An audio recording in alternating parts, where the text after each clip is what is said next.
This is a pretty random video to make, but I thought it'd be really helpful because I had a lot of questions when I got my Ronin-S. I picked up the Ronin-S a couple weeks ago and I really like it.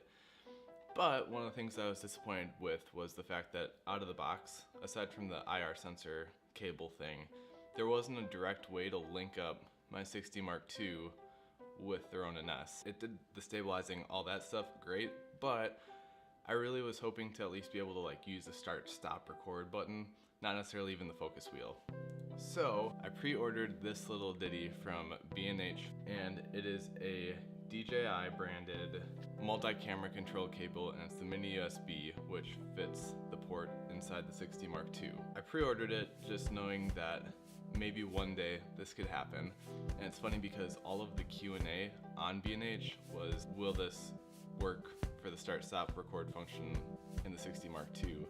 And all the answers were, no, DJI is not supporting that camera right now. Well, it came in the mail yesterday, and I have some pretty cool news. Not only does it work for the start, stop, record, but it also is working for the follow focus, at least for my 24-70mm 2.8 Mark I lens. I haven't tested it with anything else yet, but I'm pretty excited about it. So I wanted to take a second to just show you guys how that works. Please be warned, this is gonna be a really bad video and audio because I only have one nice camera, and the other piece of this is gonna be shot on my phone. So there you have it.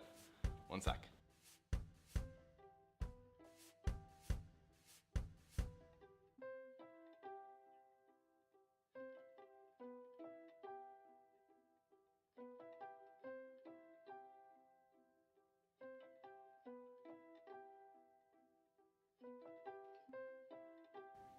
Alright, let's get this bad boy fired up.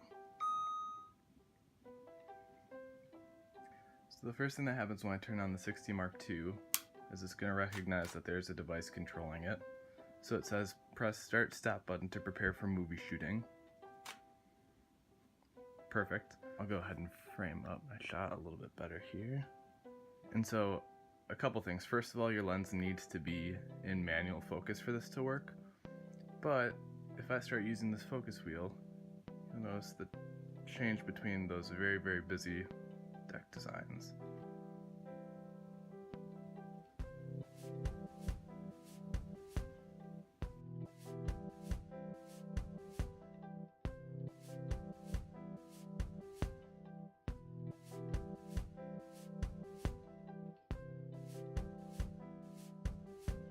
Again, this is with up-to-date firmware as of mid-November, but yeah, the follow focus is working really well.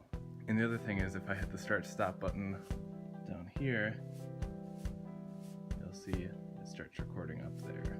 If I stop it, it's done recording. And one more time, we'll go through that follow focus. That's all with the Ronin-S. The cable that just came in the mail yesterday. So don't believe them when they say it doesn't support the 60 Mark II, because it clearly does. This is awesome, and it's more than I was expecting. Think about the possibilities. So that's all I had in mind to show you guys today.